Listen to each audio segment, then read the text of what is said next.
नमस्कार प्यारे बच्चों, आपका अपने YouTube चैनल पर आशा की किरण में स्वागत है। आज मैं आपके लिए बहुत ही महत्वपूर्ण जानकारी लेके आया हूँ। जैसा कि आप सभी को पता है, पूरा विश्व कोरोना जैसी महामारी जैसे जूझ रहा है, तो उसी की तरफ एक हरियाणा विद्यालय शिक्षा बोर्ड ने एक प्रयास किया है। क्योंकि आपको पता है अभी तक कोरोना महामारी की कोई दवाई नहीं बनी, कोई वैक्सीन नहीं बनी, तो इससे किस प्रकार बचा जा सकता है। तो इससे बचने का एक ही उपाय है, जागरूकता। तो हम ज़्यादा से ज़्यादा जागरूकता समाज में लेके आए तो हम कोरोना महामारी से अपना बचाव कर सकते हैं। हरियाणा विद्यालय शिक्षा बोर्ड भिवानी भारत का पहला ऐसा शिक्षा बोर्ड है जिसने अपने बच्चों के लिए इस कंपटीशन का आयोजन किया है। क्योंकि आपको पता है स्कूलों में बहुत संख्या में बच्चे जाते हैं और बच्चे एक ऐसा माध्यम है जो समाज को आगे लेके जा सकते हैं। अगर बच्चों को इस महामारी से बचाव के तरीके, अगर बच्चों को इस महामारी के प्रति जागरूकता का पता लगेगा तो समाज आगे बढ़ेगा। तो हरियाणा विद्यालय शिक्षा बोर्ड ने एक बहुत ही अच्छा प्रयास किया है बच्चों के लिए। तो आशा है आप इसमें ज़्यादा से ज़्यादा भाग लेंगे। तो जैसे आपको पता भी होगा कि कोविड-19 कंपटीशन रखा गया है। हरियाणा विद्यालय शिक्षा बोर्ड भिवानी की तरफ से एक कोविड कंपटीशन रखा गया, एक प्रतियोगिता रखी गई है कोरोना में जागरूकता लाने के लिए, इससे बचाव के लिए। तो इसके जो रजिस्ट्रेशन है वो 2 मई से स्टार्ट हो चुके हैं और लास्ट डेट इसके रजिस्ट्रेशन की 7 मई है। तो 2 मई से 7 मई तक आप अपना रजिस्ट्रेशन कर सकते हैं। इसमें 3 ग्रुप रखे गए हैं, 6 to 8, 9th and 10th, और थर्ड ग्रुप है 11 to 12 या 11वीं और 12वीं का। 3 ग्रुप अलग अलग रखे गए हैं, 6ठी से 8वीं, 9वीं और 10वीं, और तीसरा ग्रुप है 11वीं और 12वीं। तीनों ही ग्रुप में अलग अलग पेपर होंगे, अलग अलग क्वेश्चन होंगे। जो इसका एग्जाम है कि एग्जाम कब होगा, इसकी क्या डेट है, क्योंकि जब तक हमें एग्जाम की डेट का नहीं पता होता हम तैयारी करना शुरू नहीं करते। तो इसके एग्जाम की डेट जैसे आपका रजिस्ट्रेशन 7 मई तक होगा तो बोर्ड की वेबसाइट पर जाकर आप इसकी डेट देख सकते हैं। लेकिन अभी बोर्ड ने अनुमानित डेट बताई है 15 मई के बाद, 15 या 20 मई के बीच में आपका एग्जाम होगा। पेपर है जो इसमें 2 पेपर होंगे, पेपर 1 और पेपर 2।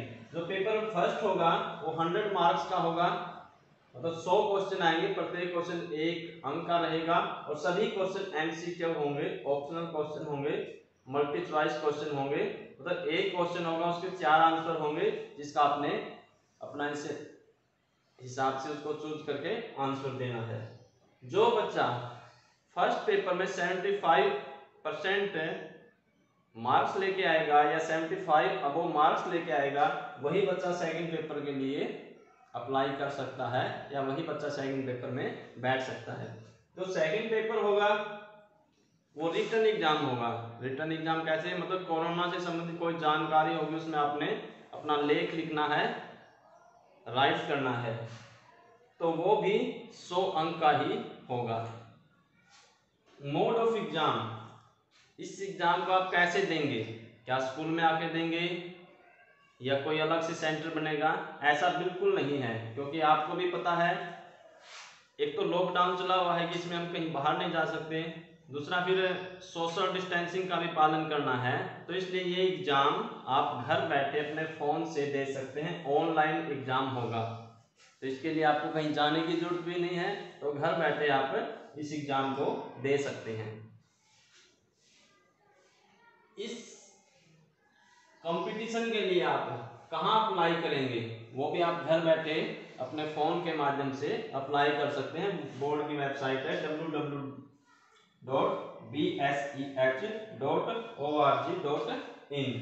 तो इस साइट पर जाकर आप अपना फॉर्म फिल कर सकते हैं और समय समय पर आप इस साइट पर जाते रहें, कोई भी आपके प्रति इंफॉर्मेशन होगी वो आपको इस पर मिल जाएगी। बात आती है कि इसके लिए क्या फीस रखी है बोर्ड ने, तो इसके लिए कोई चार्ज नहीं रखा, कोई अलग से चार्ज नहीं रखा, तो नो चार्ज, बिल्कुल फ्री है। केवल जागरूकता लाने के लिए इस प्रकार का कंपटीशन सरकार की तरफ से किया गया है। तो फीस भी नहीं है, ये भी बहुत अच्छी बात है। तो मीडियम दोनों ही माध्यम में ये एग्जाम होगा, आप हिंदी माध्यम में या अंग्रेजी माध्यम में, जिस भी माध्यम में आप इस एग्जाम को करना चाहते हैं वो दोनों ही माध्यम आपके सामने होंगे। तो इस प्रकार आप कोरोना से संबंधित जानकारी भी प्राप्त करेंगे और कंपटीशन में भी भाग ले सकेंगे। जो भी बच्चे इस कंपटीशन में सेकंड एग्जाम क्लियर करने के बाद टॉप 10 में आते हैं, उनको हरियाणा विद्यालय शिक्षा बोर्ड की तरफ से टॉप 10 विद्यार्थियों को अलग अलग तीनों ग्रुप में, मतलब 10 बच्चे इस ग्रुप से, 10 बच्चे इस ग्रुप से, 10 बच्चे इस ग्रुप से, पूरे हरियाणा विद्यालय शिक्षा बोर्ड की तरफ से 30 बच्चों को प्राइज दिया जाएगा। लेकिन जो बच्चे पेपर 1 में बैठेंगे या जो भी बच्चे इस कंपटीशन में भाग लेंगे, प्रतिभागी होंगे, प्रत्येक प्रतिभागी को हरियाणा विद्यालय शिक्षा बोर्ड की तरफ से ई सर्टिफिकेट दिया जाएगा। तो बात आती है कि क्वेश्चन किस प्रकार के होंगे, जो एमसीक्यू क्वेश्चन है वो किस प्रकार के आपके सामने क्वेश्चन होंगे और आप उनका आंसर किस प्रकार देंगे। तो एक और जानकारी मैं आपसे साझा करना चाहूँगा कि आने वाले समय में जितने भी कंपटीशन एग्जाम होंगे, कोरोना से संबंधित बहुत सारे क्वेश्चन आपके एग्जाम में पूछे जाएंगे, या हर एग्जाम में 1 या 2 क्वेश्चन कोरोना से संबंधित जरूर होगा। तो इससे आप आने वाले समय में भी कंपटीशन की तैयारी कर सकते हैं। तो एमसीक्यू क्वेश्चन है वो किस प्रकार के होंगे। जो हमारा कंपटीशन है उसका नाम भी क्या है, कोविड-19। तो कोविड-19 जो नाम है वो कहां से आया, इसका मतलब क्या है, क्यों इसका ये नाम रखा गया। तो कोविड-19 को अगर हम अलग अलग करेंगे, को mean corona, VI mean virus, D मतलब डिजीज बीमारी, और 2019 में ये आया था इसलिए इसको 19 रखा गया है। तो कोरोना वायरस डिजीज 2019 में आया था इसलिए इसका नाम क्या रखा गया, 19। अब बात आती है कि इस वायरस का नाम कोरोना ही क्यों रखा गया। तो कोरोना क्राउन से बना है। तो जो ये वायरस है, वायरस क्या होता है, विषाणु, विषाणु मतलब जिसके अंदर विष हो। तो एक ऐसा विषाणु है जो जितने भी पहले भी वायरस फैले हैं, चाहे फ्लू का हो चाहे नॉर्मल जो वायरस फैलते हो, उनसे ज्यादा खतरनाक है ये वायरस। इसलिए हमें इसके प्रति सचेत रहना होगा, इससे बचना होगा। और बचाव के तरीके आपको समय समय पर केंद्र सरकार की तरफ से या राज्य सरकार की तरफ से बताए जाते हैं। तो जो कोरोना है इसका नाम कोरोना ही क्यों रखा वैज्ञानिकों ने या डॉक्टरों ने। तो कोरोना क्राउन से बना है। अगर इस वायरस को आप माइक्रोस्कोप से या सूक्ष्मदर्शी से देखेंगे तो जो इसकी एक पहचान है, जो इसका आकार है वो किसकी तरह है, वो ताज की तरह है। आप इसको देखते होंगे, इसकी इस तरह से लगे होते हैं। अगर माइक्रोस्कोप में आप इसको देखेंगे तो क्राउन का मतलब हिंदी में क्या होता है, ताज। तो जो एक वायरस है ये एक ताज के आकार का है, जैसे राजा महाराजा के जो ताज होते थे उसके आकार का, इसलिए इसका नाम क्या रखा गया है, कोरोना। तो कोविड-19 का पता लग गया। तो ये आ सकता है कि कोविड-19 की फॉर्म क्या है।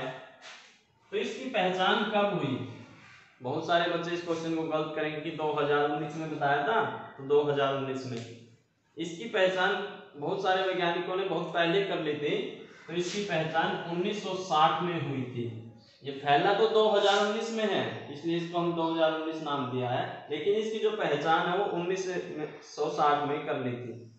तो कोरोना वायरस का जो अस्थायी नाम है, शुरुआती जो नाम है वो क्या रखा गया था, 2019 एनको, मतलब वही 2019 में आया था, Enco novel corona virus. Covid को महामारी किसने घोषित किया। कोरोना वायरस जो डिजीज है इसको महामारी घोषित किसने किया, WHO।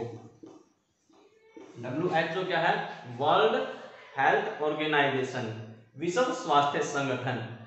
अब ये क्वेश्चन भी आ सकता है कि विश्व स्वास्थ्य संगठन की स्थापना कब की गई। 7 अप्रैल 1948 48 को। जो कोविड को महामारी घोषित किसने किया? WHO ने, विश्व स्वास्थ्य संगठन ने। और इसकी स्थापना, क्योंकि ये भी इसी से संबंधित है क्वेश्चन, कि WHO की स्थापना कब हुई? 7 अप्रैल 1948 को। अब बात आती है इसका मुख्यालय कहाँ है। अब देखो एक ही क्वेश्चन से कितने क्वेश्चन निकल के आते हैं, और ये आपके जीके के लिए या कंपटीशन एग्जाम के लिए बहुत ही महत्वपूर्ण है। WHO का मुख्यालय कहाँ पर है? जेनेवा में। WHO का मुख्यालय कहाँ है? जेनेवा में। और जेनेवा कहाँ है? स्विट्जरलैंड में। भारत में जनता कर्फ्यू कब लगाया गया? बहुत ही महत्वपूर्ण प्रश्न है ये। बहुत सारे बच्चे, अगर आप इस वीडियो को सुन रहे हैं तो आपके पास 10 सेकंड का समय है कि भारत में जनता कर्फ्यू कब लगाया गया, अपने मन में सोचिए या लिखिए, फिर देखना कि आपका ठीक है या नहीं। भारत में जनता कर्फ्यू कब लगाया गया? दो क्वेश्चन बनते हैं ये, कि भारत में जनता कर्फ्यू कब लगा और भारत में लॉकडाउन कब हुआ। तो बहुत सारे बच्चे लॉकडाउन को कर्फ्यू समझेंगे। तो एक दिन के लिए हमारे माननीय प्रधानमंत्री नरेंद्र मोदी जी ने कर्फ्यू लगाया था, और वो क्या डेट थी? 22 मार्च, रविवार को। याद होगा आपने, 22 मार्च को जनता कर्फ्यू हमारे देश में लगाया गया था। और फिर लॉकडाउन की शुरुआत 25 मार्च से 21 दिन के लिए की गई थी। नेक्स्ट क्वेश्चन, कोरोना कहां से फैला? जो कोरोना महामारी है या बीमारी है वो कहां से फैली? सभी बच्चों को पता है इस बात का, तो कि चाइना से फैली। चाइना में किस शहर से फैली? किस प्रांत से फैली? चाइना में प्रांत है वुहान, वुहान शहर से। तो प्यारे बच्चों, इस प्रकार के बहुत ही आसान क्वेश्चन, जिससे आपका इंटरेस्ट भी बढ़ेगा, सामान्य जानकारी भी मिलेगी, और इस प्रकार के आप प्रतियोगिता में भाग लेकर इस प्रतियोगिता को जीत भी सकते हैं। तो प्रतिदिन आप न्यूज़पेपर पढ़ते रहिए, इस प्रकार के अनेक प्रकार के उसके अंदर क्वेश्चन निकल के आएंगे कि सबसे ज्यादा मौतें किस शहर में हुई, किस देश में सबसे ज्यादा कोरोना के कारण जान चली गई, या भारत में पहला केस कहां से आया था, या किस राज्य ने सबसे पहले लॉकडाउन की शुरुआत की थी, या महामारी घोषित करने वाला सबसे पहला राज्य कौन सा था? हरियाणा। तो इस प्रकार के अनेक क्वेश्चन इस कोविड-19 के ऊपर बन सकते हैं। तो आप दिन प्रतिदिन अखबार पढ़ते रहें, न्यूज़ सुनते रहें, और आप और भी अच्छा कर सकते हैं इसके ऊपर। तो हमारे आपके लिए बेस्ट विशेज है। आशा करते हैं कि आपको ये जानकारी अच्छी लगी है। अगर आपको ये जानकारी अच्छी लगी है तो आप अपने चैनल को लाइक, शेयर और सब्सक्राइब करें। धन्यवाद। जय हिंद। दिया कर दीजिए हो।